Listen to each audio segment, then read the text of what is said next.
Tonight you are going to hear about a mission that humanity is already planning in real engineering meetings with real astronauts in consideration for real launch windows that are not far away.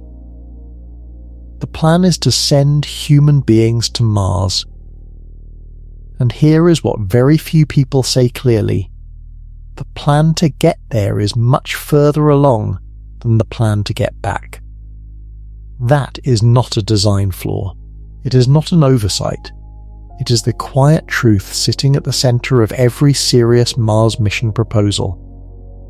The scientists know it, the engineers know it, and the astronauts who will volunteer for this mission, they will know it too. Getting to Mars is hard. Surviving Mars is harder.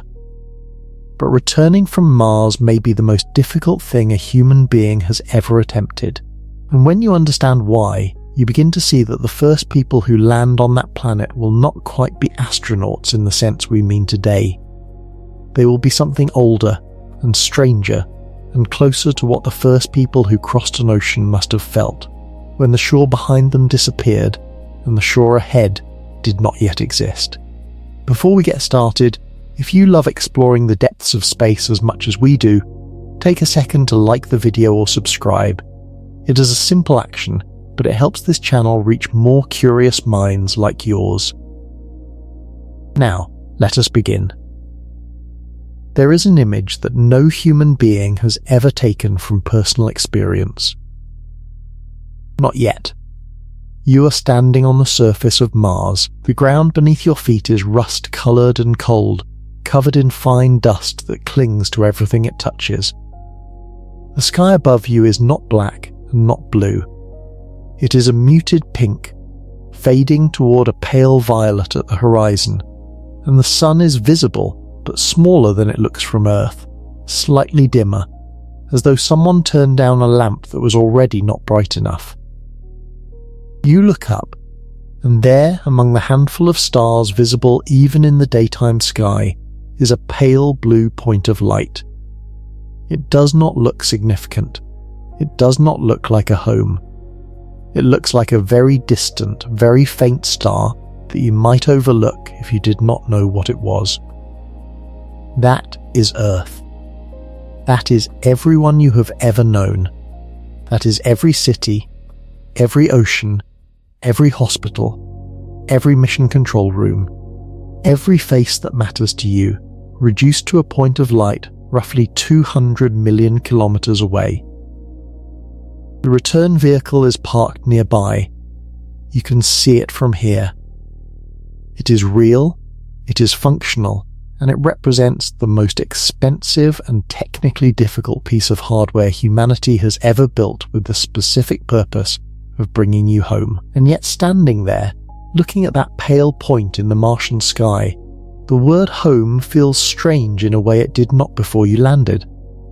It feels like a word that means something slightly different out here than it did when you said it last. This is where the mission begins to reveal its true shape. Most people, when they think about a Mars mission, think about it the way they think about the Apollo missions. Dangerous, historic, extraordinary, but ultimately a trip out and a trip back. You go, you plant a flag, you do your science, and you return. The risk is enormous. The achievement is historic. But the structure is the same, out and back. Mars is not structured like that. The Moon is roughly 384,000 kilometers from Earth. Apollo 11 took about 3 days to get there. If something had gone catastrophically wrong during an Apollo mission, a rescue attempt, while extraordinarily difficult, was at least physically conceivable. The timeline was measured in days. The distance was, in a planetary sense, manageable. Mars is not manageable in that sense. At its nearest, Mars is roughly 54 million kilometers from Earth. At its farthest, it stretches to over 400 million kilometers away. A one-way transit to Mars under the best available propulsion technology currently in development takes somewhere between 6 and 9 months depending on the trajectory and the orbital alignment at the time of launch. That is not a longer version of Apollo. That is a different category of mission entirely. Think of it this way. The moon is a drive to the next town. You can see it from your window on a clear night. If something goes wrong, the response time is measured in days, not months.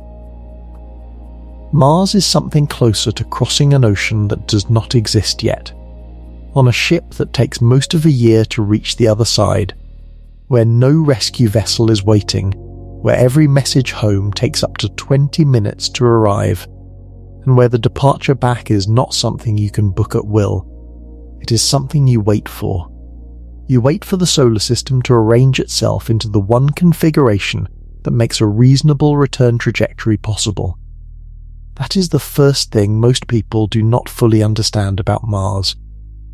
You cannot leave whenever you decide to leave. The universe decides that for you. And the universe operates on its own schedule, indifferent to equipment problems, health emergencies, or psychological crises happening on the surface of a planet 150 million kilometers from Earth. The gap between the Moon and Mars is not a gap of distance. It is a gap in the nature of what the mission is.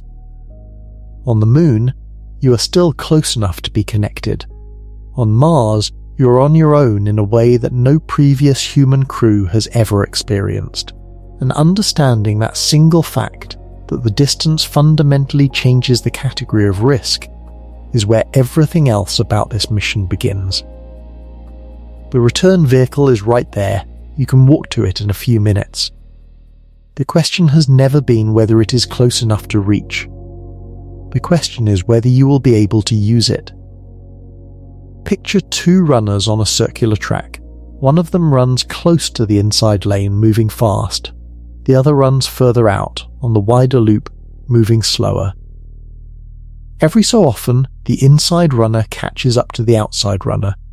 They are side by side for just a moment.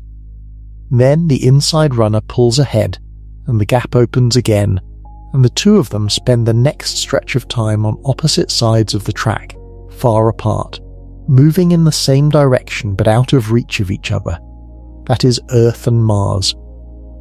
Earth is the inside runner, faster, closer to the Sun, completing one full orbit every 12 months. Mars is on the outer loop, slower, taking nearly 2 Earth years to complete a single orbit.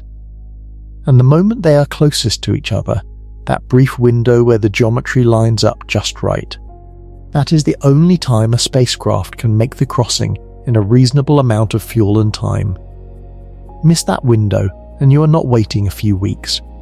You are waiting roughly 26 months for the two planets to come back around to the same configuration. Right now, standing on the Martian surface with your boots in the rust-coloured dust, that window has just closed. You arrived on the back of it. The planets lined up, the trajectory was calculated months in advance, and your crew made the crossing in 7 months. The window has now passed. Earth is pulling ahead on its faster orbit. The gap between the two planets is widening by the day, and the next time they will be close enough for a fuel-efficient return launch is approximately 450 days from today. That number is not a planning estimate. It is a law of orbital mechanics. The solar system does not negotiate. What it means in practical terms is this: you are staying on Mars for at least a year and a half.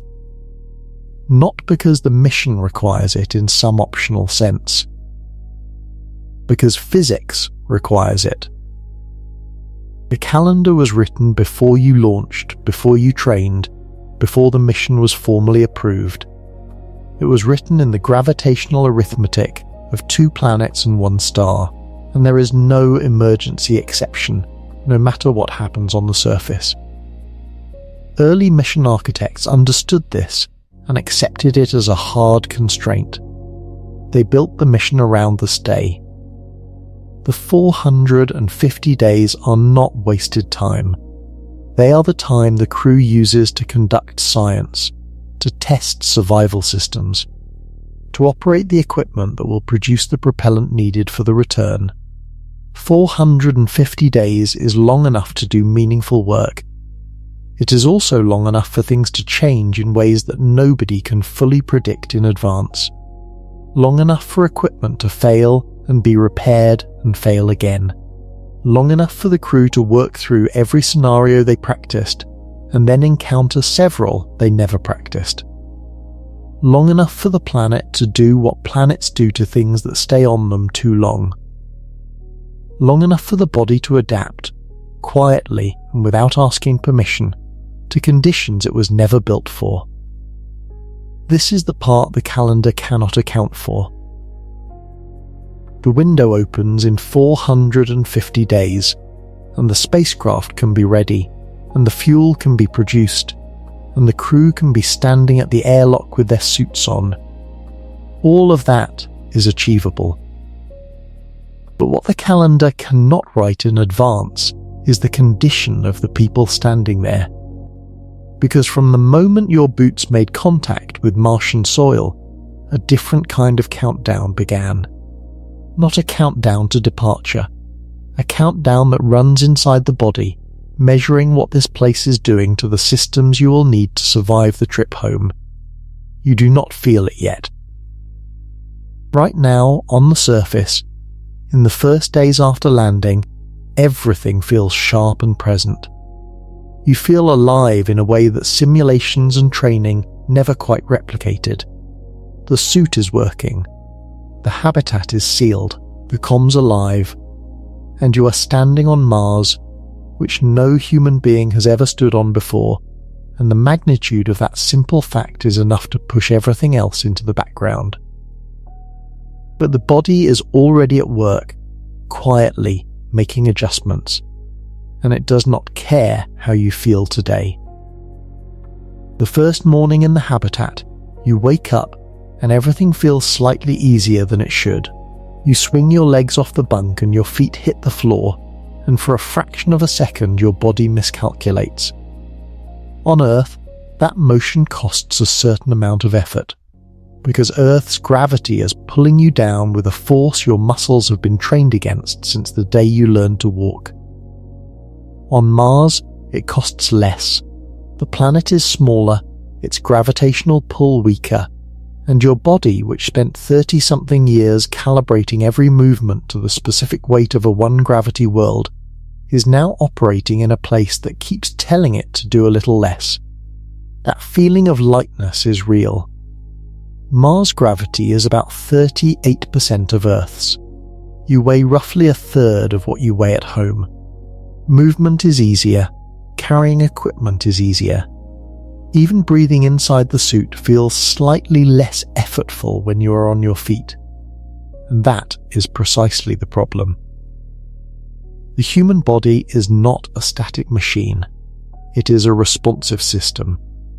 For hundreds of thousands of years, that system developed under the constant demanding presence of full Earth gravity, a force that never took a day off. That was present in every waking moment and every sleeping one, that shaped every biological structure and every physiological process, from the density of the femur to the size of the heart. Bones grew dense because they had to support real weight and absorb real impact every day. Muscles stayed strong because they were required, every day, to move that weight against a significant gravitational field. The heart developed its particular size and efficiency because it had to push blood upward from the legs to the brain against a full gravitational field all day for an entire lifetime. The cardiovascular system is, in no small part, a machine built for Earth. Take that pressure away, even partially, and the system responds the way any efficient biological system responds to reduced demand. It stops maintaining capacity it no longer appears to need. This is not a failure of the body, it is a feature. The body is doing exactly what it is supposed to do. It is optimizing for its environment. The problem is that its environment has changed, and it does not know the change is temporary. it does not know the mission has a return date. It only receives signals from the world around it, and those signals are saying, consistently and reliably, less is required here. Bone cells that normally work in cycles of breakdown and rebuild begin to tip the balance toward breakdown. Bone density starts to fall at a rate that studies of zero-gravity spaceflight suggest could be around 1 to 2% per month without countermeasures. Mars is not zero gravity, so the rate may be slower. But no human being has ever lived in 38% gravity for an extended period, which means the number on Mars is not a confirmed figure. It is an estimate based on the closest available data. Your crew will be the first data point that actually matters. What is known from the International Space Station crews who have returned after 6 months in orbit is that the bones do change. They do thin. They do require months of rehabilitation before they can bear full Earth loads without elevated fracture risk. Astronauts returning from long missions are not carried off the spacecraft as a formality. They are carried because they genuinely cannot stand unassisted. Their skeletons are not the skeletons they left with. Your mission is longer than any IS tour. Much longer. And after the surface stay, there is still the return transit to complete. Another 6 to 9 months of near zero gravity layered on top of whatever the Martian surface has already done. The muscles follow the same logic as the bones. Less demand, less maintenance. The heart, no longer fighting to push blood upward against strong gravity, gradually becomes less efficient at exactly that job.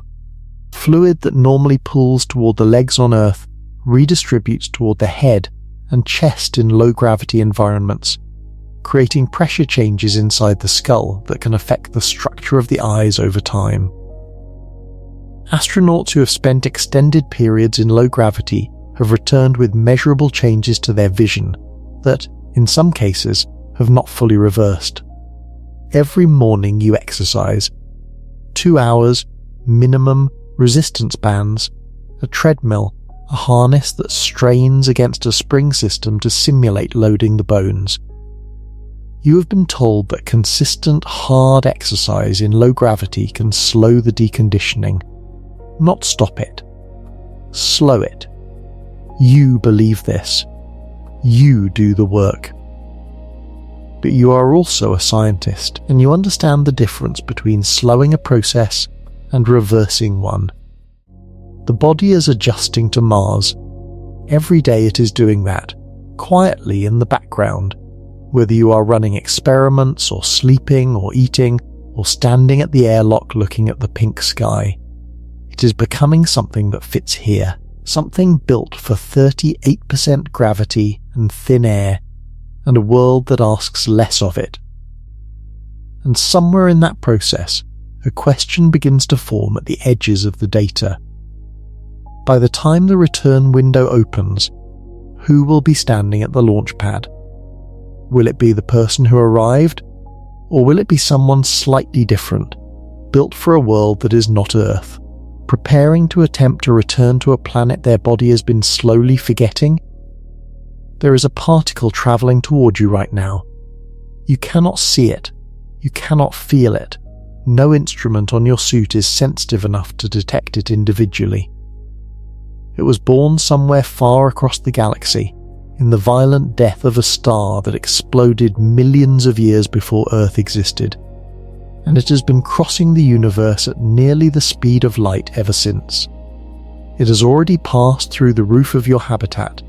It passed through you about 4 seconds ago. You did not notice.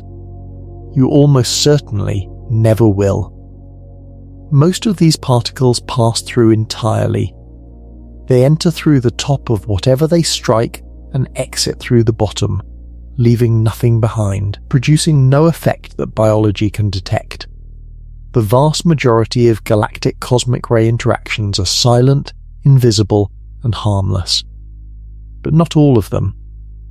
Occasionally, one of these particles strikes something critical. A molecule in a cell wall, a strand of DNA, precisely at a point where the code carries an important instruction. The impact causes damage, a break in the strand, a change in the base sequence, and then the cell's repair machinery goes to work. It is extraordinarily good at this job. It has been doing it for billions of years of evolution. Most breaks are repaired correctly, quickly, without consequence. Some are not repaired correctly, and some of the incorrectly repaired breaks produce changes that the cell passes on when it divides. And those changes over time, over years and decades, can develop into something more serious. This is radiation carcinogenesis, the mechanism by which ionizing radiation raises the risk of cancer in biological tissue. It is not speculation. It is established biology, documented across decades of medical research on radiation workers, atomic bomb survivors, and spaceflight crews.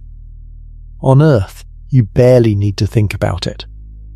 The planet maintains a global magnetic field generated deep inside its iron core that extends far into space and deflects most incoming charged particles before they reach the atmosphere. What makes it through the magnetic field then has to pass through the full column of the atmosphere, roughly 10 meters of water equivalent shielding overhead. The radiation you receive at the surface of Earth from all sources is small and manageable, and your body handles it throughout an ordinary life without significant consequence. On Mars, both of those protections are gone. Mars does not have a global magnetic field. The field it once had, billions of years ago, collapsed when the core cooled and the dynamo that generated it shut down. There is nothing deflecting the incoming stream of particles from above. The first layer of protection that Earth provides so effortlessly simply does not exist on the Martian surface. The atmosphere provides some shielding. Mars does have an atmosphere, mostly carbon dioxide, thin but present. It absorbs some of the incoming radiation, primarily the lower energy component. But the atmosphere of Mars is roughly less than 1% of Earth's atmospheric pressure. The shielding it provides is a fraction of what Earth's thick column delivers. The most energetic galactic cosmic rays, the ones that carry the most biological punch, pass through it largely unimpeded. NASA's Curiosity rover carried a dedicated radiation instrument called the Radiation Assessment Detector, specifically to measure what a human crew would face on a Mars mission. It measured radiation during the transit from Earth to Mars, and it measured the radiation environment on the Martian surface. The data it returned was careful and specific. Based on those measurements, the estimated total radiation dose for a round-trip Mars mission, including both transit phases and the surface stay, runs to approximately 1 sievert. A sievert is a unit of biological radiation dose. It does not simply measure how much radiation arrived, it measures how much biological damage that radiation is likely to cause to living tissue, weighted by the type of radiation involved. 1 sievert from galactic cosmic rays is not the same biological insult as 1 sievert from a medical X-ray, because different types of radiation interact with tissue in different ways.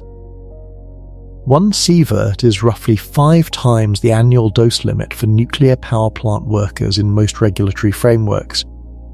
It is above NASA's current career exposure limit for astronauts, the ceiling the agency currently considers acceptable for a working lifetime in space, and it meaningfully raises the statistical lifetime risk of developing a fatal cancer by somewhere in the range of 5% based on current dose-response models, though the exact figure depends on assumptions about risk models that remain actively debated. Here is the part that makes the engineering problem hard. You cannot simply add more shielding. Conventional shielding works well against some forms of radiation.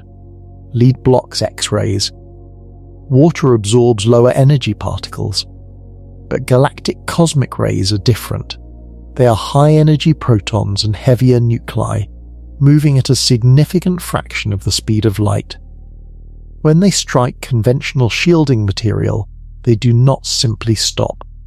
They interact with the nuclei in the shielding, and those interactions produce secondary particles, showers of lighter particles that can, in some configurations, deliver more dose to the tissue behind the shielding than the original particle would have delivered if the shielding had not been there. More wall can mean more exposure, not less. The physics of this problem does not yield easily to the intuitive solution. Engineers are working on it. Hydrogen-rich materials, water walls, polyethylene structures, active magnetic shielding. Some of these approaches reduce the dose meaningfully. None of them, at the scales currently achievable without extraordinary cost and mass penalties, eliminates it. Every day on the surface, the dose accumulates. Every day in transit, it accumulates. The biological impact of that accumulation cannot be precisely predicted for any individual person. What can be said is that the accumulation is real, it is irreversible, and the body cannot subtract from it. Whatever the total is when you return, that is the total you carry for the rest of your life. Your crew knew this number before they left. They accepted it. They signed documents acknowledging it. They spent time with oncologists and radiation medicine specialists who walked them through the risk models and the uncertainties. They asked their questions and they made their decisions. But knowing a number is not the same as living inside it. Every morning the dosimeter reading ticks upward by a small amount. Every morning the running total is a little higher. Not frighteningly higher, not obviously higher in any way the body reports, but higher. Quietly, steadily, unchangeably higher. The calendar says the window opens in 410 days. The dosimeter says nothing dramatic, just a number, slightly larger than yesterday's number, that will never go back down. Step outside the habitat on a clear Martian morning and the world looks still. The plains stretch out in every direction, flat and rust-coloured, broken here and there by scattered boulders and the low rim of a distant crater. The sky is that pale familiar pink. No clouds, no visible wind, the kind of stillness that on Earth would tell you that today is a calm day. Mars does not do calm the way Earth does. The temperature right now, midday at the equator in Martian summer, is hovering around 0 degrees Celsius. Cold, but survivable. About the temperature of a winter morning in a northern city. But by the time the sun sets tonight, less than 4 hours from now at this latitude, the temperature at this exact location will have dropped to somewhere around minus 70 degrees Celsius. Not a gradual cooling, a plunge. Mars has no ocean to act as a thermal buffer. No thick atmosphere to hold the heat the surface absorbed during the day. The moment sunlight stops hitting the ground, the heat bleeds away into space almost immediately, because there is almost nothing above to hold it back. Earth's atmosphere acts like an insulating blanket wrapped around the planet. Mars's atmosphere is too thin to do that job. The planet sheds heat like an object sitting in a vacuum, completely and fast. Your suit handles the temperature swings, the habitat handles them, but they are a daily reminder that the environmental physics of Mars operate without most of the systems that make Earth's surface a place biology can exist in without engineering assistance. The dust is a different kind of problem. It is finer than beach sand, fine enough to stay suspended in the thin Martian air for hours after it is disturbed. It coats every surface it touches. It works its way into seals and electrical contacts. It settles on solar panels and reduces their output, a percentage point at a time, day by day, until a panel cleaning either becomes necessary. And beneath its physical behavior, the dust carries a chemistry that makes it hostile to human biology in a specific and important way. Martian soil contains perchlorates. These are a family of chemical compounds, chlorine-based, that occur naturally in arid environments on Earth in small amounts but appear in Mars's soil in concentrations that are toxic to human thyroid function at sustained exposure levels. They interfere with the thyroid's ability to absorb iodine, disrupting the hormone production that the thyroid manages. Prolonged contact with perchlorate-contaminated material or ingestion of it in any significant quantity creates a medical problem. This matters for the mission in a practical way, because every plan for long-duration Mars survival eventually involves growing some food locally. The soil is there. The water ice is accessible, but the perchlorates sit in the soil like a chemical lock, and removing them at scale requires processing, chemistry, effort, and resources. It is a solvable problem. Engineers have proposed methods. But it adds a layer of complexity to what might otherwise seem like a straightforward resource, a planet covered in dirt, some of which needs to become farmland. And then there are the storms. Mars experiences dust storms regularly. Regional storms develop frequently, driven by the planet's atmospheric dynamics. Most stay contained to a local area, covering a few hundred kilometers before dissipating. Some grow. In 2018, a regional dust storm on Mars grew until it became a global event. The sky turned opaque across the entire planet. Sunlight reaching the surface dropped to levels so low that solar-powered equipment could not maintain meaningful operation. The storm lasted approximately 8 months. The Opportunity rover had been operating on solar power for 15 years at that point. During the global storm, its solar panels received insufficient light to charge its batteries. The battery ran down. Controllers sent signals for months. The storm eventually cleared. Opportunity never responded. The dust that had settled on its panels during 8 months of darkness was enough to prevent the charge recovery the mission needed.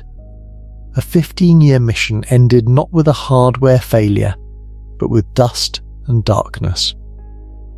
8 months. If a storm of that scale arrived during the critical production window of your mission, the calculation changes. The ISRU plant that is manufacturing your return propellant runs on power. Power comes primarily from solar panels.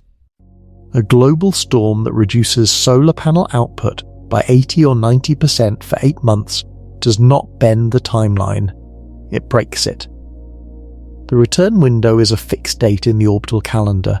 It does not wait for storms to pass.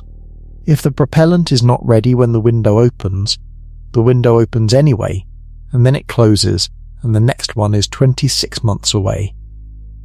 The surface looks still this morning. The satellites in orbit are not reporting any large storm formations.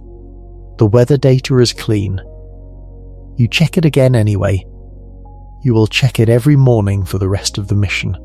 There is something specific about living under a sky that could turn against you with no warning and no visible precursor. On Earth, storms announce themselves. They gather at the horizon, the air changes, animals behave differently. The sky takes on a colour that experienced eyes can read as warning. Weather on Earth is something the nervous system has been calibrated against for hundreds of thousands of years of human history. Mars is not readable in that way. The satellite data helps. The orbital assets positioned around the planet before the crew arrived provide advance warning of regional storm development, sometimes days in advance, sometimes only hours. The weather modelling for Mars has improved with each successive mission, but the fundamental atmospheric dynamics of Mars mean that a storm can develop and spread faster than current models predict, and the large events, when they come, do not always telegraph their scale until they have already grown past the point where the timeline remains comfortable. You have been here long enough to understand something about the planet's relationship to your presence. It is not hostile in any deliberate sense. It is not trying to prevent you from leaving. It simply operates under physical laws that predate any concern for the things moving around on its surface, and those physical laws do not include any provision for a crew that requires a specific amount of solar energy on a specific daily schedule in order to manufacture the propellant that gets them home. Mars existed for 4.5 billion years before anything stood on it. It will exist for several billion more after you are gone. Your mission, your safety, your return window, the specific progress of the propellant production, all of it registers to the planet as nothing. Not as an obstacle. Not as an inconvenience. As nothing at all. The dust storms do not target solar panels. The temperature swings do not select seals to stress. The perchlorates in the soil do not know they are inconvenient. The planet is simply itself, operating as it has always operated, and everything that requires the planet to cooperate is on the mission planning side of the equation, not the planet's. That is perhaps the most honest version of what makes Mars hard. Not malevolence, indifference. Operating at a scale and on a timeline that makes the distinction between the two feel academic. The surface looks clear this morning. You check the satellite weather feed one more time. Then you go inside. On day 43, a small alarm sounds in the habitat at 2 a.m. Nothing critical.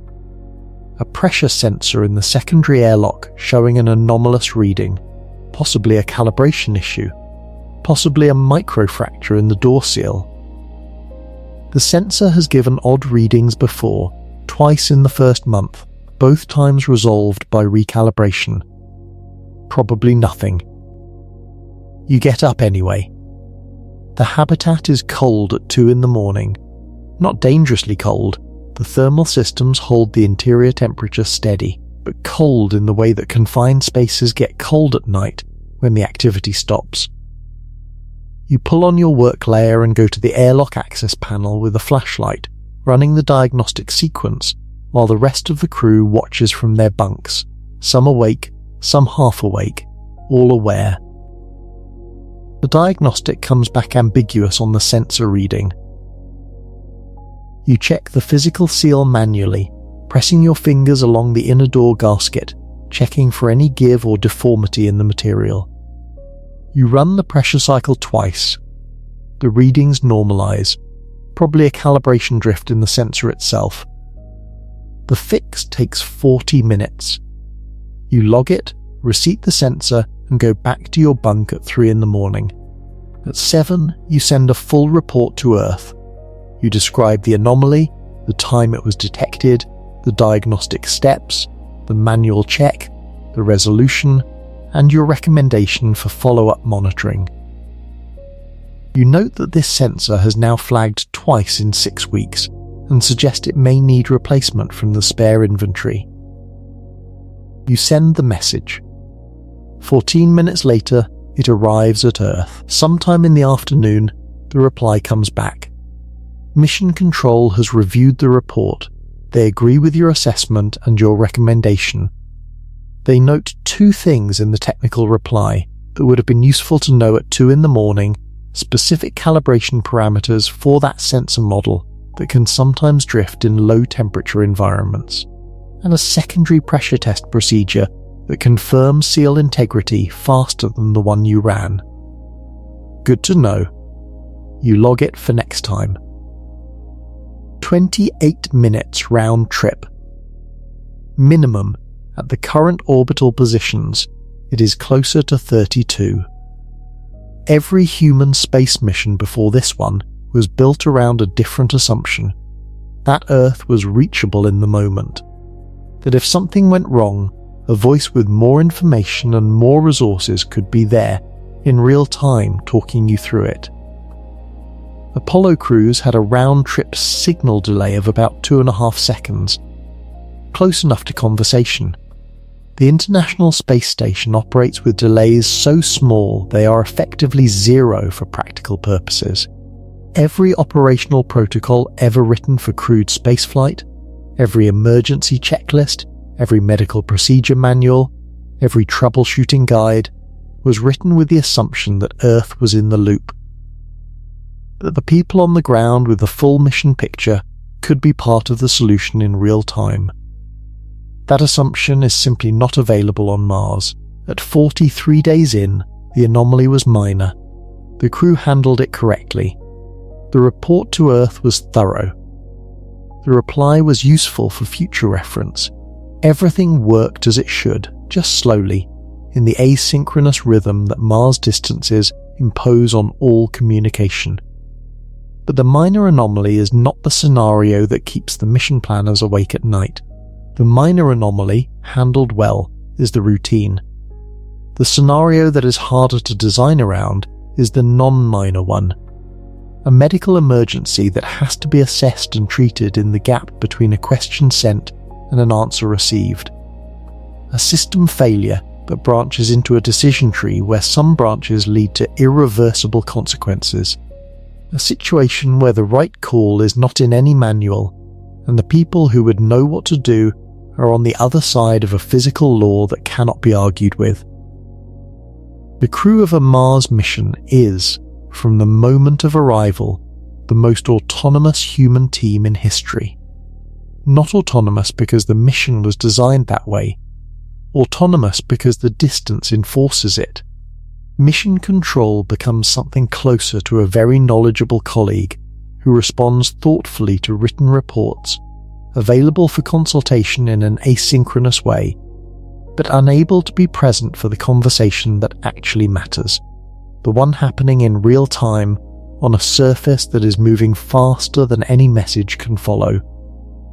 You are the decision-making authority on every question that arises in the time between a message sent and a reply received. That is not a small number of questions.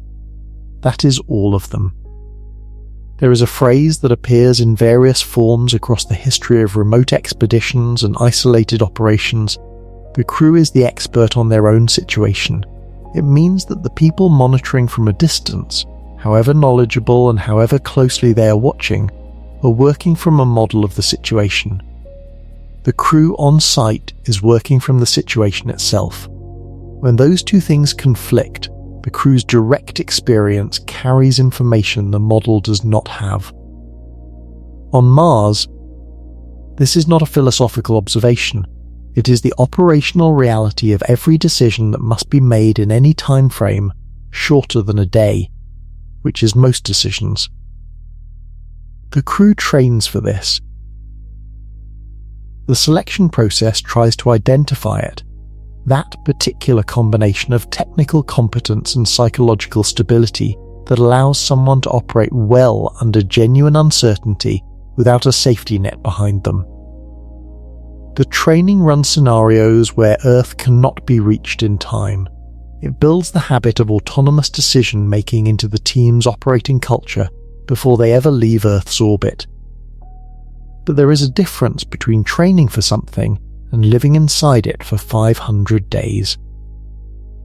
The training scenario ends. The debrief happens. Earth is available again. The artificial isolation resolves back into the ordinary world. On Mars, there is no debrief after the hard scenario. There is the next day's work. Each decision made well builds the crew's confidence in its own competence. Each decision made poorly costs something. Sometimes equipment, sometimes time, sometimes something harder to quantify. Over 500 days, the accumulation of those decisions becomes the texture of what the mission actually was, as distinct from what the planning documents said it would be. The communication delay is not just a technical constraint on information transfer. It is the defining operational condition of the mission. It means that the people on Mars are not an extension of the team on Earth. They are a separate team, informed by Earth, supported by Earth, in regular communication with Earth, but ultimately sovereign over their own situation in a way that no previous crew in the history of human spaceflight has fully been. That sovereignty has a weight to it, and the weight does not lift for the duration of the mission. There is a concept that researchers who study long-duration isolation call the third quarter phenomenon. It works like this. Take a group of people and place them in a confined environment for an extended period, months or years, cut off from normal social contact, operating under sustained pressure, with high stakes and limited ability to step away from the situation. For the first quarter of the mission, morale tends to be high. There is novelty, purpose, momentum. The group is functioning well because everything is still fresh, and the energy of the beginning carries people through. By the halfway point, the novelty is worn away, the work continues, people are managing.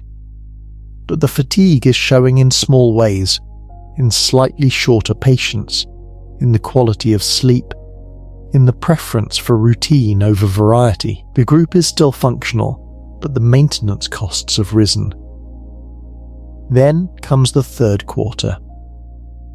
In study after study, conducted on Antarctic winter over crews, submarine crews, analog habitat volunteers, and long-duration spaceflight simulations, performance indicators drop during the third quarter stretch.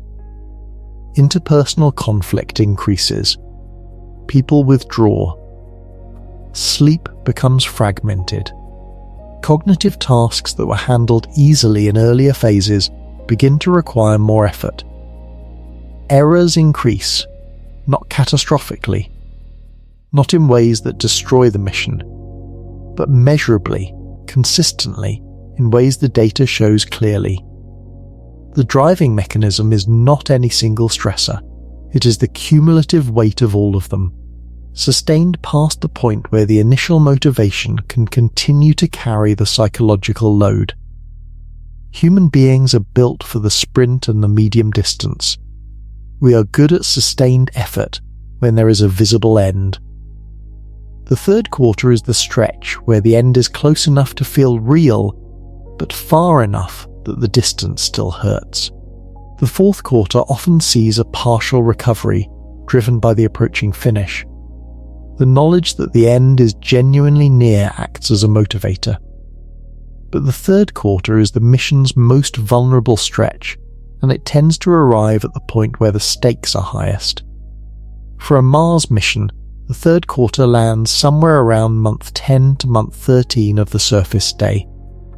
This is also, not coincidentally, the period when the ISRU plant should be in its highest production phase, when the crew's operational discipline and decision-making capacity are most critical to the mission outcome. The Mars 500 study, conducted in Moscow between 2010 and 2011, ran 6 crew members through a 520-day isolation simulation designed to replicate as many conditions of a Mars mission as was practically achievable on Earth. The participants were healthy, carefully selected, highly motivated. They lived inside a sealed habitat module for the full duration. No one left. Researchers monitored psychological indicators, physical health, sleep patterns, and behavioral metrics throughout. The results were nuanced but not reassuring. Over time, crew members showed increasing sedentary behavior. Sleep patterns shifted, with some individuals developing significantly disrupted sleep cycles that affected their daytime function. Social interaction declined. Psychological withdrawal increased. One crew member, by the later phases of the study, had largely retreated into a pattern of sleeping for long hours and minimizing engagement with the group, functioning at a reduced level that the researchers described as a form of adaptive hibernation. This happened in a simulation. On the ground in Moscow, where the door, while the crew did not open it, existed, where Earth was, in every real sense, right outside, where the participants knew that the danger was simulated and that a genuine emergency would end the study. Your crew does not have those conditions. There is no door that exists but is not used. There is one door, and beyond it is a world that will kill an unprotected human being in minutes. Earth is not outside.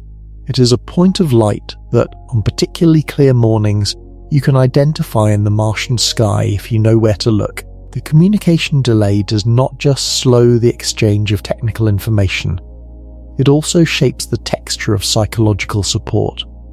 A counselor or a friend can send a message, and it will arrive, and it may help. But the experience of being talked through a hard moment in real time by someone who knows your voice and can hear yours is a specific human thing that operates on a timescale incompatible with a 32-minute round trip signal delay. The asynchronous letter is better than nothing. It is not the same thing. Month 4. The crew is solid. Running clean. There are tensions, specific and small, the kind that develop naturally when 4 people share a small space and a high-stakes situation for months on end. Nobody is in trouble. Everybody is doing the work. Month 7. The routine has settled into something that feels, from the outside, like efficiency, and feels from the inside, like weight. The habitat is exactly the same size it has always been. The 4 people in it are the same 4 people. The meals recycle on a 40-day menu that everybody knows by heart. Some conversations feel like they have happened before, because they have. Month 10. The production numbers are on track. The physical health monitoring is within acceptable parameters. The psychological check-ins are generating the expected responses. Everything is nominal. And underneath the nominal, each of them is managing something that no checklist fully captures. The specific texture of being very far from everything that was familiar before this, in a place that has become familiar in a different way, carrying a mission that still has months to run, on a planet that has not once, in all these months, given any sign that it notices they are here. The mind is not a separate system from the mission. It is the most critical system on the mission. The people who will execute the return flight, who will run the launch checks, manage the ascent, dock with the Earth return vehicle, are the same people currently living through month 10. Their condition in month 10 becomes their capacity in month 15. There is no reset between the stay and the departure. You exercise every day, for the bones and the heart. There is no equivalent exercise for the 3rd quarter. You simply have to carry it. You have been on Mars for 5 months now. The Ishru plant is running. Every day it draws in Martian atmosphere primarily carbon dioxide and runs it through a chemical reaction that produces useful products. The key process is called the Sabatier reaction. Carbon dioxide plus hydrogen yields methane plus water. The methane is the rocket fuel. The water is then separated into hydrogen and oxygen by electrolysis. The oxygen is stored as liquid oxidizer for the ascent vehicle. Some of the oxygen feeds the habitat life support. The hydrogen is recycled back into the Sabatier loop. The water for electrolysis comes from Martian ice, accessed by a drill system that operates a few hundred meters from the habitat. Mars has significant water ice, particularly at depth in higher latitudes and in the polar regions, but accessible deposits also exist beneath the surface at lower latitudes. The drill reaches down to it, extracts it, and delivers it to the plant for processing. The process is slow by the standards of what it needs to produce, but it is running. ISRU, in situ resource utilization, is the concept of making what you need from what is locally available, rather than carrying it all from your point of origin. It is an old idea in human expansion and a new idea in spaceflight. For a Mars mission, it is not optional. Carrying all the propellant for a Mars departure from Earth would require a spacecraft so heavy that the launch costs alone would be prohibitive under any current rocket architecture. The only viable path is to make the propellant on Mars. The first real demonstration that this was physically achievable came from a small instrument on the Perseverance rover. MOXIE, the Mars Oxygen in Situ Resource Utilization Experiment, was roughly the size of a car battery. It produced oxygen from the Martian atmosphere by separating the oxygen atoms from carbon dioxide molecules at high temperature, a process called solid oxide electrolysis. At its peak performance during testing runs, it produced about 10 grams of oxygen per hour. An adult human needs roughly 840 grams of oxygen per day to breathe. The ascent vehicle your mission is using requires several tons of liquid oxygen as propellant, combined with the methane fuel, to generate the thrust needed for launch. The gap between 10 grams per hour and several tons over a production campaign is bridged by scale. Your plant is not a MOXIE. It is a full mission-scale system, orders of magnitude larger, drawing substantial electrical power, running continuously around the clock. But it is also the only return option. There is no backup plan in the meaningful sense. If the plant fails catastrophically and cannot be repaired, the mission has the propellant it arrived with, which is not enough for a return launch. The plant working is not one option among several. It is the option. 3 weeks ago, the methane production rate dropped by 12%. The engineering analysis took 4 days. The cause was a filter in the carbon dioxide intake system that had accumulated a coating of fine Martian dust that was reducing the mass flow rate through the system. The fix was straightforward in principle: access the filter housing, remove and clean the filter element, reseat it, restore flow. In practice, it meant a full-day EVA in pressurized suits, working with limited tool access on a piece of equipment not originally designed with frequent manual maintenance in mind, on a surface that was cold and uneven and covered in the same fine dust that had caused the problem in the first place. The EVA went well. The filter was cleaned and reseated. The production rate recovered. The 4 lost days of reduced output are accounted for in the contingency margin. You are still on track. But you run the numbers more often now. Every morning, before the day's EVA schedule, you check the production log. You look at the cumulative total against the target quantity needed by the launch window. You calculate the daily average rate required to reach the target with the margin intact. You look at any variance from the previous day. You note whether the rate is trending flat, trending up, or trending down.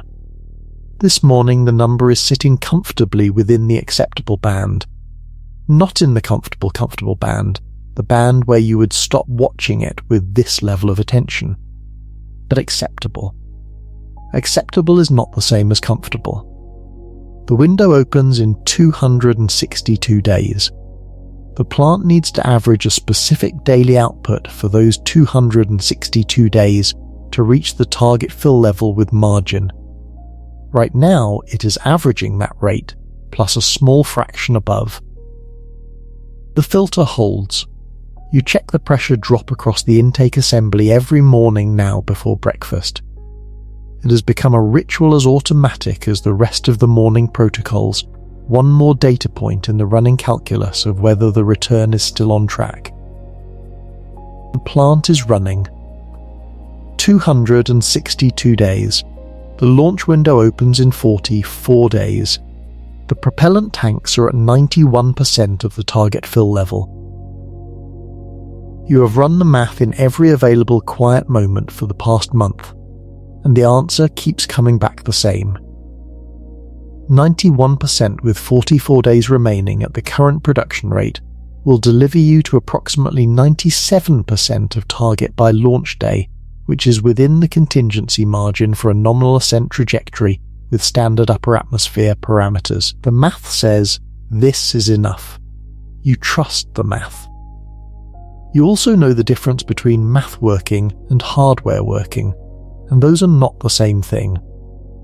Every pre-launch checklist has been run twice. The ascent vehicle has been powered through its complete startup sequence. The main engine has been test-fired, a controlled burn of several seconds that produced the thrust reading within expected tolerances and left a brief bright mark on the Martian soil that the wind will erase in a few weeks. The flight computer is cycling through its pre-launch self-tests on a daily basis now, running through the same verification sequences it will run on the morning of departure. Everything is reading nominal. But the night before a launch, nominal is just a word.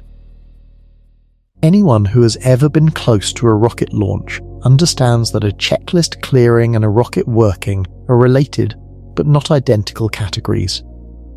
The checklist tells you that every system you can measure is within acceptable parameters.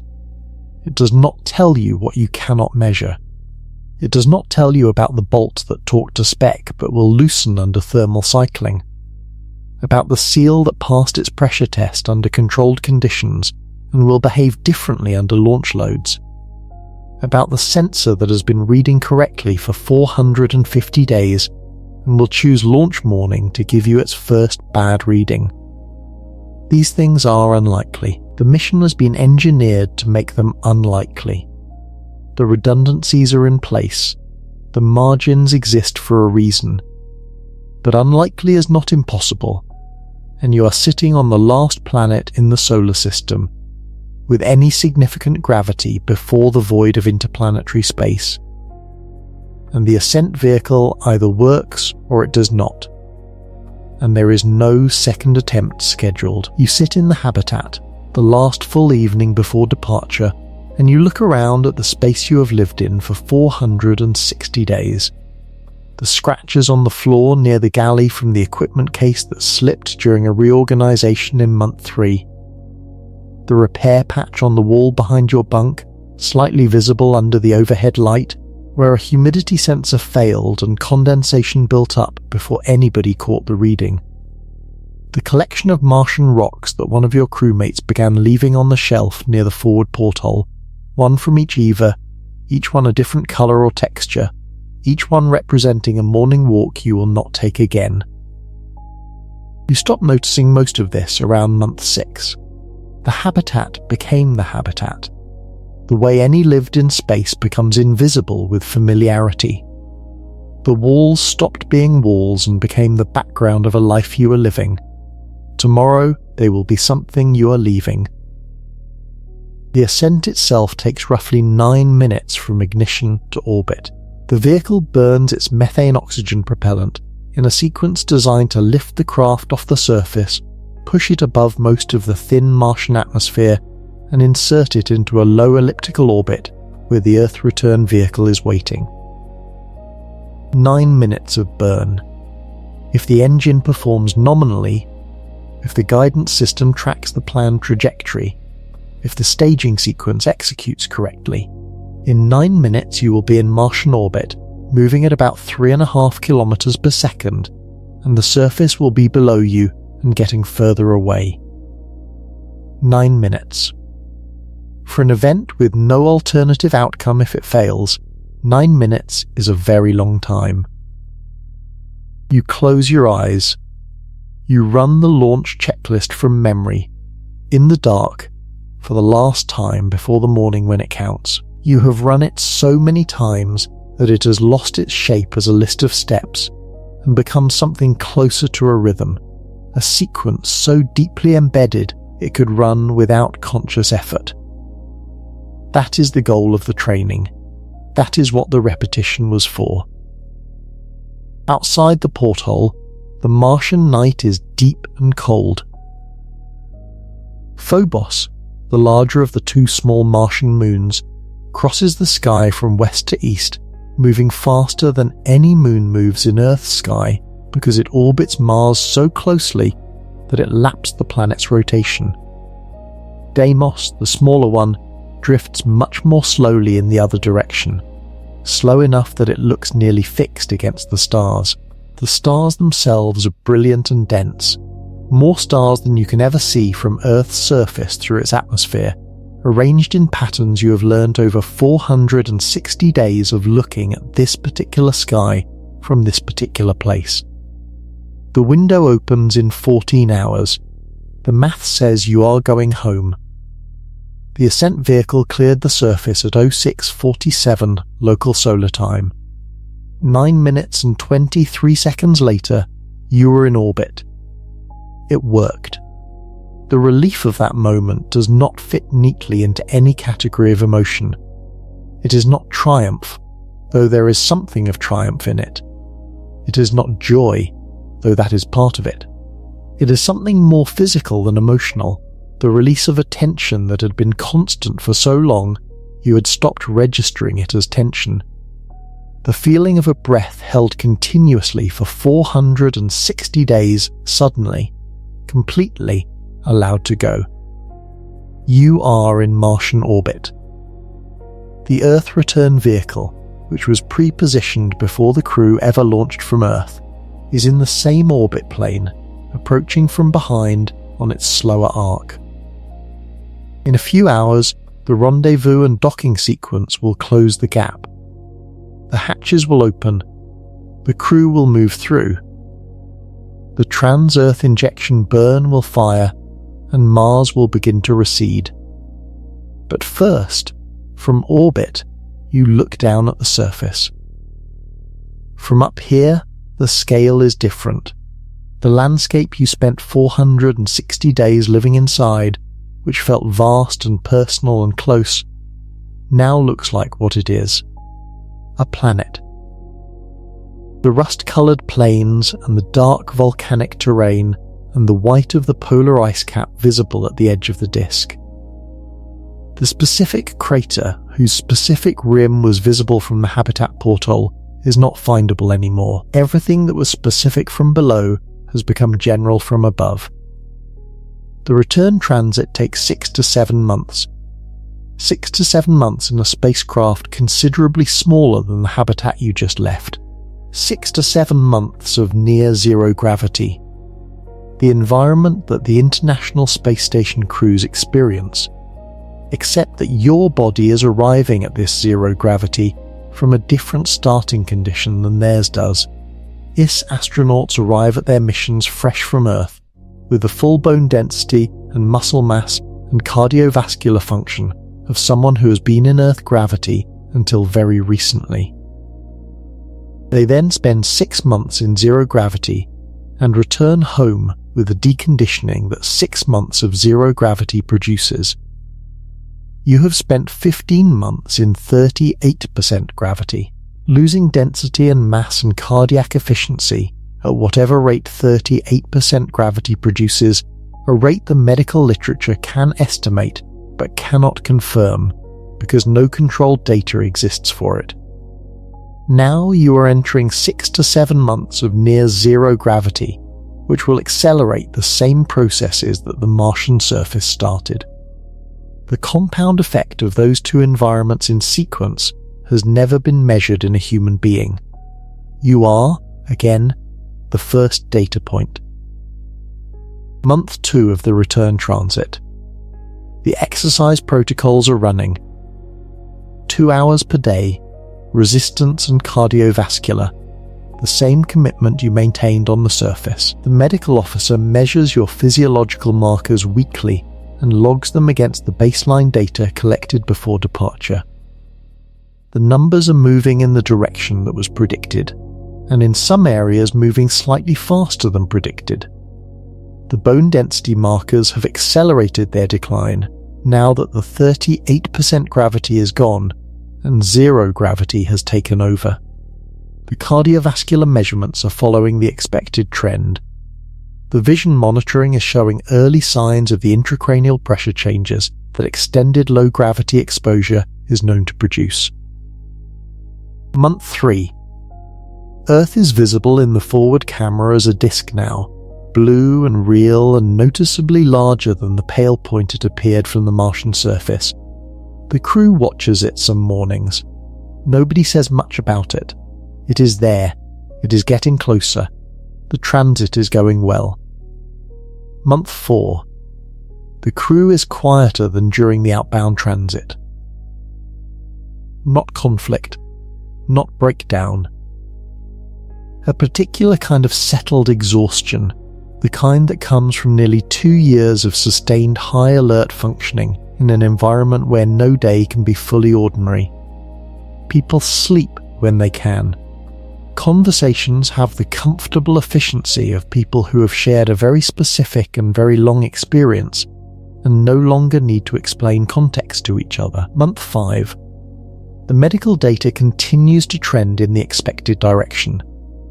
The rehabilitation team on Earth has been reviewing the weekly reports and building the protocols that will begin the moment the crew's feet are back on the ground. They have the data. They are ready. They are also noting in their reports that some of the deconditioning indicators are tracking at the more challenging end of the projected range. Not outside the range. Not alarming. But a careful reading of the medical correspondence suggests that the return to Earth gravity is going to be harder on this crew than it has been on any crew that preceded them. Month 6. Earth fills the forward camera on maximum magnification. You can see coastlines. You can see the arc of weather systems moving across the Pacific. You can see the blue of ocean in a way that Martian skies, with their pale and particular light, never offered. The re-entry sequence begins in 4 days. The re-entry begins at 127 kilometers altitude. The heat shield does its work. Outside the porthole, the sky transitions from black to a deep violet to a bright orange-pink as the capsule bleeds velocity against the upper atmosphere. The friction of that deceleration converting kinetic energy into heat that the shield carries and dissipates. The G-forces build. After 15 months of 38% gravity and 6 months of near zero, the weight of deceleration is something the body reports immediately, pressing down into the seat with an authority that the Martian surface never quite managed. 4 minutes of sustained deceleration. Then the main chute deploys, a jolt that is also a sound, and the capsule swings to vertical. The orange glow outside fades. The sky is blue, a real, rich, dense blue. The blue of an atmosphere thick enough to scatter light the way Earth's atmosphere does, and the sight of it, through the porthole, after 21 months of Martian pink and spacecraft black, is strange in a way that is hard to prepare for. The ocean comes into view. The capsule hits the water. Recovery divers are at the hatch within minutes. When they open it, the first thing they notice before anything is said is the condition of the crew. One of them manages to sit up before being asked. The blood pressure drops immediately on the attempt and they are eased back down. The others do not try. They let the team come to them. The standard Mars recovery protocol that has been prepared for this moment. A protocol that every person involved has been trained on and every piece of equipment has been calibrated for, begins, you are lifted out on a stretcher. You want to object. After everything, the instinct is to demonstrate capability, to get up, to walk out under your own power the way the mission should end, but your legs do not currently agree with what that would require. Earth's gravity, which you grew up in and lived in for the first 3 decades of your life, feels wrong now. It feels like too much. The body that spent 15 months on Mars and 6 months in transit has recalibrated its baseline, and that baseline does not include this weight. Earth is heavy. Not metaphorically. Literally, every movement the medical team asks you to make costs more than your nervous system currently calculates it should. The air is thick, humid, rich with oxygen in a ratio your lungs have not processed in 21 months.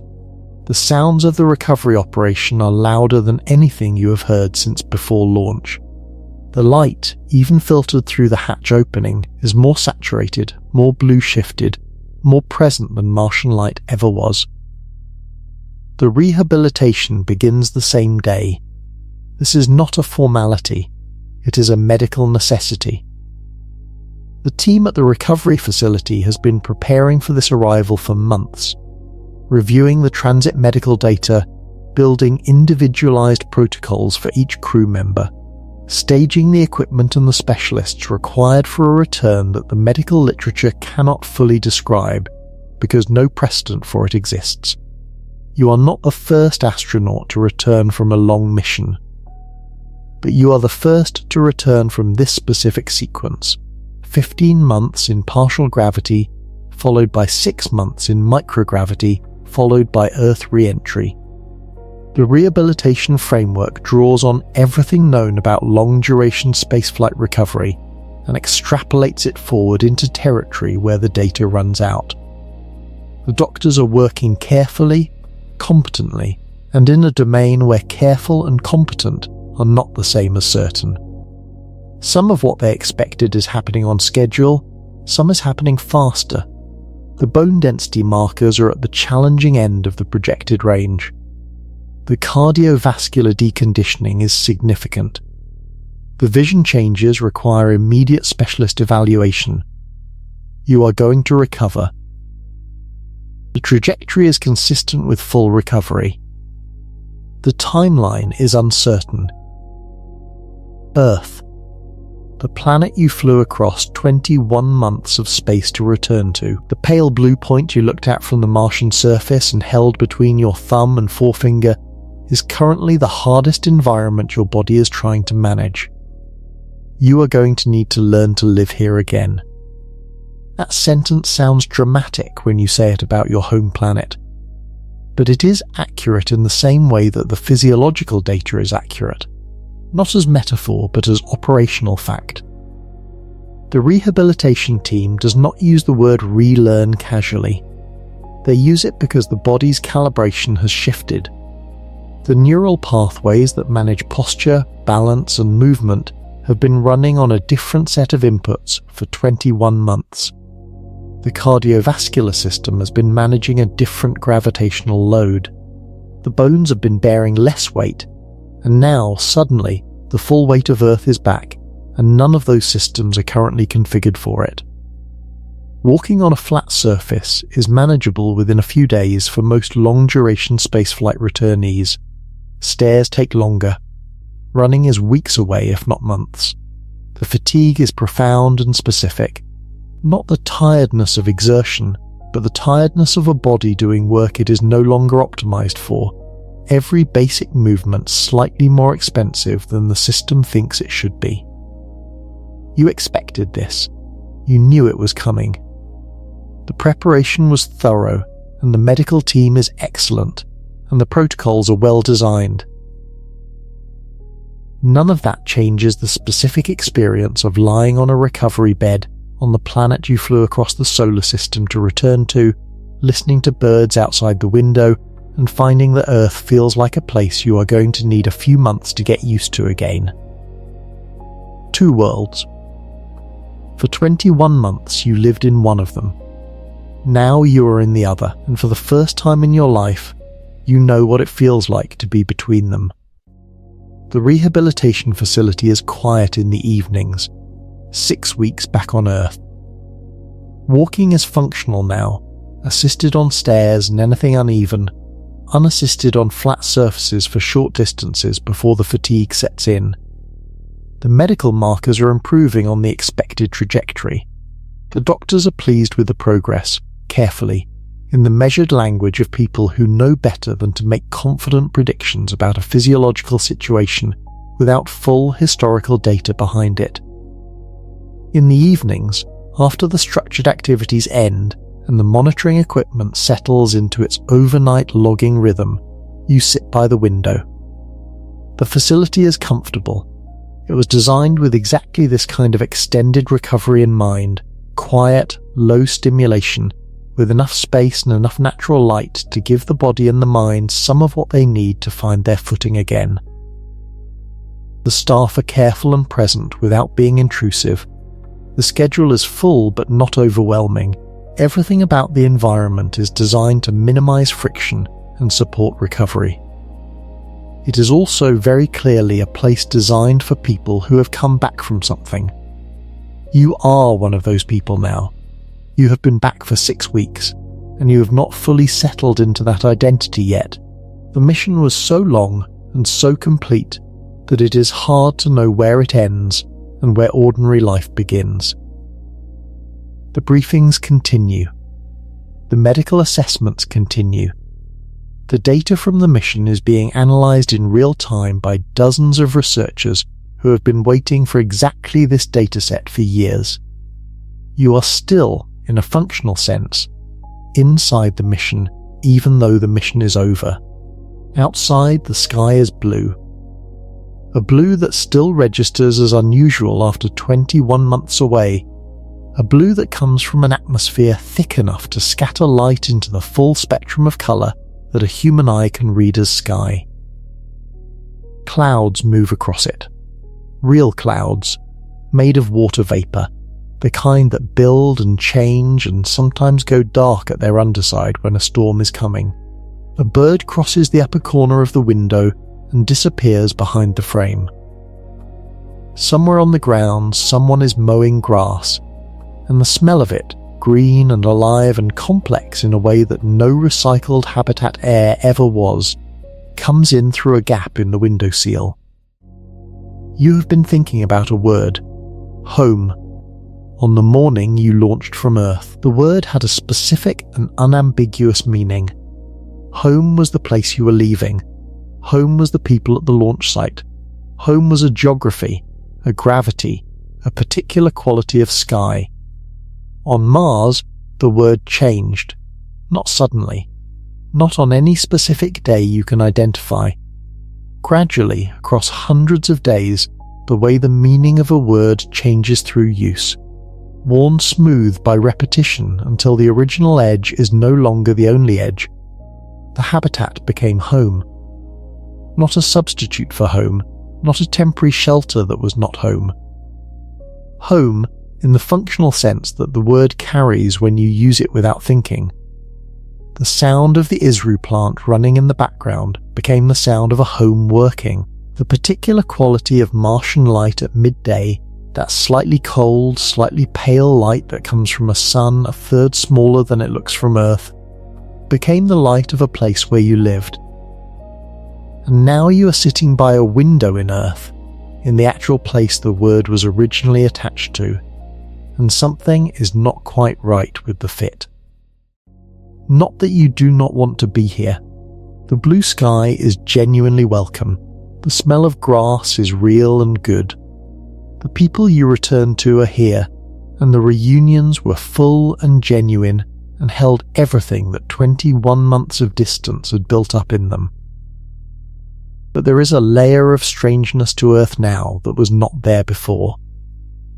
A density, a weight, a fullness of sensation that the Martian surface, silent and still and ancient, did not have. And that silence, those long Eva walks across orange plains where nothing moved except the dust your suit kicked up, that specific quality of isolation that was also a kind of clarity, sits in the memory as a presence. You are not sure this feeling will pass completely. One of your crewmates said in an interview last week that they would go back.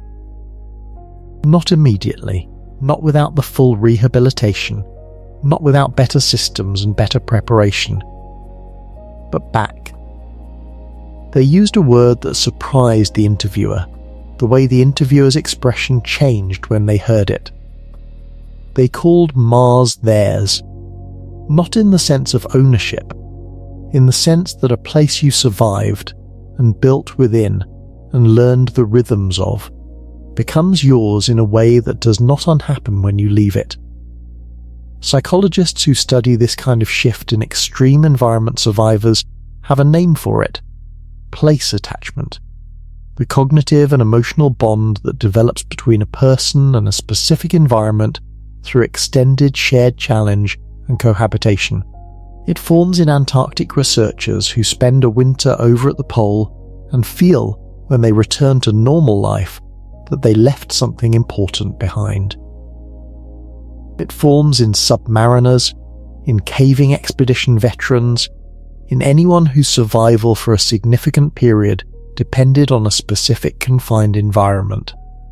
Your crewmate developed it for a planet, and the planet is currently about 80 million kilometers away, moving through its slower orbit, completely indifferent to the fact that it holds a piece of four people's sense of home in a way that no amount of rehabilitation will fully retrieve. There is a document that exists in every serious Mars mission archive. It is not secret.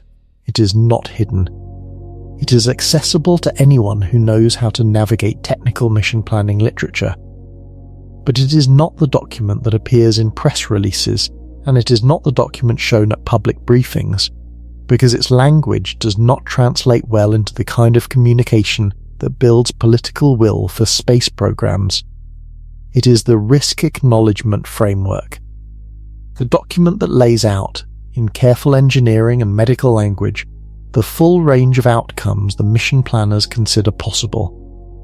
On the question of the return, these documents do not say the return is impossible. They do not say it will not happen. What they say, in measured and specific language, is that the return is contingent. Contingent on propellant production meeting targets. Contingent on the ascent vehicle performing nominally. Contingent on crew health remaining within operational parameters. Contingent on weather windows being favourable at launch. Contingent on the Earth return vehicle having maintained its systems through the years of orbital waiting. Contingent. It is an interesting word. It means dependent on conditions that may or may not be met. It is, technically and precisely, the opposite of guaranteed. Buzz Aldrin, the second human to walk on the moon, has written and spoken publicly about one-way Mars missions for decades, and not as a failure mode. His argument is that requiring every initial Mars mission to carry the architecture and fuel for a return trip imposes a cost so enormous that it delays the permanent establishment of a human presence on Mars by generations. But the most rational approach, given the physics and the economics, is to send people who understand they are establishing a permanent outpost, not conducting a visit with a scheduled return. Elon Musk has said publicly, in terms that do not leave much room for interpretation, that the first Mars missions will carry people who accept the possibility of death. He has said this as a statement of fact about the nature of the mission, not as a criticism of the people who go, and not as something that should be mitigated away. It is, in his framing, part of what the mission inherently is. NASA has been engaged in an internal policy discussion about its career radiation exposure limits that the round-trip dose estimates for a Mars mission would exceed. The discussion is about revising those limits specifically to enable a crewed Mars mission, limits that were built for a different kind of mission profile. None of these people are being reckless in their thinking. They are being precise. The standard safety framework for human spaceflight was built for missions where rescue was conceivable, where the timeline was measured in weeks rather than years, where the exposure was manageable under existing protocols. Mars does not fit that framework, and the choice facing everyone involved is either to reframe the mission within a different risk philosophy, or to keep the current framework and delay indefinitely. The first people who go to Mars will go with full knowledge of what their mission contains: the radiation numbers, the physiological data, the isolation studies, the launch window constraints, the ISRU contingencies, the contingent return. They will have read every document and asked every question and sat with the full weight of all of it. Over months and years of selection and training. And they will go anyway. Not because they did not understand. Because they understood completely and decided that the mission was worth what it required. The people making the decision to send them know this too. The ethical weight of it, the responsibility of asking people to accept a contingent return, is not something they carry lightly, but they also believe, genuinely, that the expansion of the human presence beyond Earth is worth the cost it extracts from the individuals who make it possible. That the species' long-term future across multiple worlds justifies what the first missions require of the people who attempt them. You can agree or disagree with that calculation, but it is a calculation being made by thoughtful people who are not hiding from it. When the Mars One project opened applications in 2013, more than 200,000 people submitted. Mars One was not ultimately a real mission. It was underfunded, technically underspecified, and eventually collapsed without reaching the point of hardware development. But in 2013, when the applications opened, the people who applied did not know that. What they knew was this: they were being asked whether they wanted to go to Mars on a mission that described itself explicitly as one way, no return infrastructure, no plan to come back. Go, land, build, stay. 200,000 people said yes. The psychologists who study extreme environment volunteers were not entirely surprised. There is a type of human being who responds to this kind of opportunity, not with fear, but with something that functions like relief. The recognition that the thing they have been trying to figure out how to do with their life is finally visible and specific and achievable, even if the cost is enormous. Ernest Shackleton's 1914 advertisement for crew members for his Antarctic expedition is often quoted, partly because it is not certain the advertisement was ever actually published in that exact form, but the sentiment it captures is real regardless. Men wanted. Hazardous mission. Small wages. Bitter cold. Long months of complete darkness. Constant danger. Safe return doubtful. Honour and recognition in case of success. Historians have documented that the response to Shackleton's actual expedition recruitment was overwhelming. The applicants were not people who had not understood the conditions. They were people who had read them and decided that the conditions were acceptable. The astronaut selection process for any serious Mars mission will try to identify a specific psychological profile. People who perform well in extended confinement and isolation, who handle ambiguity and unscripted emergencies without fracturing, who maintain decision-making quality under sustained stress, who can function within a small team across years without the social scaffolding that normal life provides, who carry a particular relationship to risk, one that is not the absence of awareness, but the presence of acceptance. These people exist. They are not rare. They are distributed across the range of professional backgrounds and personal histories that produce people who have spent their lives pointing themselves at hard things. And when the mission is real and the selection opens, they will apply. They will have already applied, in the sense that they will have spent years arranging their lives and their training toward this specific kind of readiness. They will know the radiation numbers. They will have read the isolation studies. They will understand that the return is contingent and not guaranteed, and what contingent means in operational terms. They will understand that the body they bring back, if they bring it back, will not be the body they left with. They will apply anyway, not because they do not understand the risk, because they understand it completely, because they have looked at everything the mission requires and arrived at the conclusion that it is worth it. that what is on the other side of the cost is worth the cost. That kind of clarity is rare, but it is recognizable when you see it. It shows up early in the selection process, in the way a candidate discusses risk. Not in the absence of fear or the pretense of indifference to danger, but in the specific relationship between awareness and acceptance.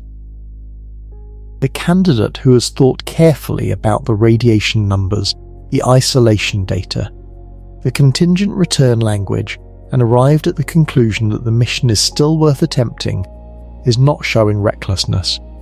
They are showing a particular kind of considered commitment that difficult missions have always required of the people who first attempt them. There is something in the structure of Mars selection that differs from earlier astronaut selection in one important way. Earlier programs were selecting for the best possible people to conduct missions that, while dangerous, had structured return plans, known risk profiles, and timelines that fit within existing safety frameworks. The selection was about competence and psychological resilience within a mission with defined boundaries. Mars selection, when it happens in earnest, will be selecting for something additional. Not just the capacity to survive a hard mission. The capacity to go on a mission where the outcome is genuinely open, ended in ways that the planning documents capture with the careful word contingent. The capacity to hold both the intention to return and the clear-eyed awareness that return is not guaranteed. Without that tension becoming incapacitating over 500 days. Some of the people who will be selected will have been thinking about this specific mission for most of their adult lives. Not space in the abstract, but this, the first human landing, the surface stay, the launch window, the return. They will have been working through the implications quietly in the background of everything else they were building, the qualifications, the training, the simulations. And when the selection opens, they will apply with the particular steadiness of someone who has already made the hardest decision and is now simply moving toward it. They are already out there. They are working through it right now, in the background of their ordinary days, and they already know their answer.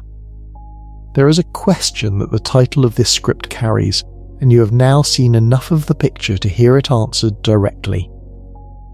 Why may the first humans on Mars never come back? Not because anyone is sending them with the intention of leaving them there, not because the mission is a trick, or a sacrifice, or a deliberate one-way arrangement. Because the physics of leaving Mars is one of the hardest problems in spaceflight. Because the propellant for the return must be manufactured on a surface where no human engineering has ever been tested at full scale, in an environment that does not cooperate, over a timeline that admits no significant delays. Because the biological cost of the full mission sequence, surface stay plus return transit, is a compound deconditioning that exceeds anything previously experienced and whose full medical implications are not yet fully known. Because the psychological demands of near 2-year confinement at a communication delay that removes every real-time support system create vulnerabilities in the mission's most critical system, the decision-making capacity of the crew.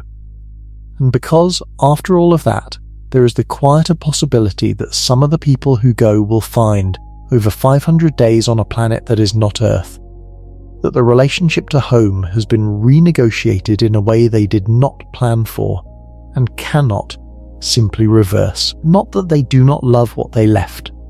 Not that they have forgotten what it means to stand under a sky that is the right colour, with a sun that is the right size, and breathe air that was not processed by machinery. But that after enough time in a place you survived and built within, and learned the specific rhythms of, the word home is no longer singular. It contains a second address. Every civilization that spread beyond its origin has made this negotiation. The Polynesians who crossed the Pacific in outrigger canoes did not know what was on the other side of the water. They went. The people who descended from them were not Polynesians waiting to return to an origin island. They were Pacific Islanders, with a new geography at the centre of their identity. The first humans on Mars will be a version of that. Not stranded. Not failed. Not abandoned by a mission that promised more than it could deliver. Planted in the way that every human expansion has required someone to be planted, to be the first generation in the new place, to carry the transition from visitor to inhabitant. Whether they come back depends on physics and chemistry and machines and the slow, patient maintenance of a human body across a distance that does not care how determined its occupant is. Whether they want to come back after long enough is a different question, one that no mission plan has fully answered. Because no mission has yet produced a person who has stood on the surface of Mars for 500 days and then had to look at Earth and decide what the word home means now. Tonight, somewhere in a building that is full of monitors and whiteboards and technical drawings, a spacecraft is being designed. The people working on it are solving problems that have never been solved before, in propulsion, in shielding, in habitat systems, in life support, in ascent vehicle architecture. They are writing the specifications for a machine that will have to perform its most critical function, lifting 4 human beings off the surface of another planet, exactly once. The first time, without a test that matters. And somewhere nearby or in a different building, or reading the same technical literature on a screen, in an apartment, in a city that may be far from any launch facility, there are people who intend to be on that machine. They have read what you have heard in this script. The radiation numbers, the orbital mechanics, the physiological data, the isolation studies, the contingent language in the mission planning documents. They have sat with it, not once but many times, returning to the same numbers and the same uncertainties and the same honest assessment of what the mission requires and what it cannot guarantee. And they have decided to go. There is a specific kind of person who gets to this decision, not the person who does not understand the risk, not the person who has found a way to convince themselves that the contingencies will not apply to them. The person who has looked at every number and every study and every document and seen it clearly, and decided that the thing on the other side of all of it is worth whatever the cost turns out to be. This is not new. This is not unique to Mars. Every time human beings have pointed themselves at a horizon that nobody had reached before, some version of this person has been the one to go first. Not the person who did not know what they were walking into. The person who knew and walked in anyway. Look up tonight. If the sky is clear where you are, find Mars if it is visible. That steady, slightly reddish point of light that does not twinkle the way stars do, because it is close enough that its disk, though tiny, is stable in the atmosphere. It hangs there the same way it has hung there for every night of human history. It was there when the first people looked up and noticed it moved differently from the stars. It was there when the first telescopes brought it into detail. It was there when the first robotic emissaries landed on its surface and sent back images of a world that looked in certain lights almost like a place a person could stand.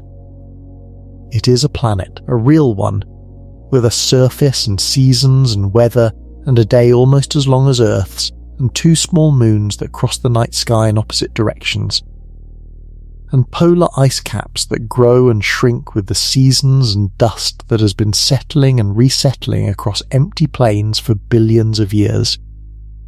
And it is waiting, not in any meaningful sense. It does not wait, but the launch window calculations have already been run for every viable departure year in the coming decades. The trajectories exist. The orbital alignments are predictable centuries in advance. The physics does not change. the planet will be there, at the right distance, at the right alignment, at the calculated moment, exactly when the math says it will be. The first humans who stand on that surface will carry everything you have heard in this script, the radiation dose accumulating in their cells, the bones that are thinning slowly, the isolation that no simulation fully replicates, the launch window that the solar system will or will not cooperate with, depending on 100 contingencies that engineering and discipline and care can influence but not fully control. And the knowledge, held for years before they ever left Earth, that the return was never the guaranteed part. They will carry all of that and do the work anyway. Every morning in a suit on a rust-coloured plane, running checks on machinery that the mission depends on. Every evening in a habitat that has become home in a way that no one planned for and no one thought to fully account for in the mission design documents. Every day, advancing the mission toward a window that will open or will not, and that the crew will be ready for or will not. And that will carry them home or will not. Some of them will come back. Some of them perhaps will stand on the Martian surface on the final evening before the launch window and look up at that pale blue point in the sky. They will hold it between their thumb and forefinger, the way the astronauts always describe. They will know that everyone they have ever known is on it. They will feel, genuinely, the pull of it. And then they will look at the orange plains around them, at the habitat that held them for 500 days, at the sky that is the wrong colour but has become their sky, and they will feel something else alongside the pull. Not instead of it. Alongside it. They will go back to Earth, or they will stay. The mission will continue either way. The species will be, for the first time in its history, present on two worlds. Whatever that means for everything that comes after, the first chapter of it will have been written by the people who went and did not know for certain that they were coming back. The universe will not record a verdict on which choice was correct. It only records what happens, and what happens after that, and what the people in the middle of it understood about what they were doing. The first humans on Mars will understand completely. Good night.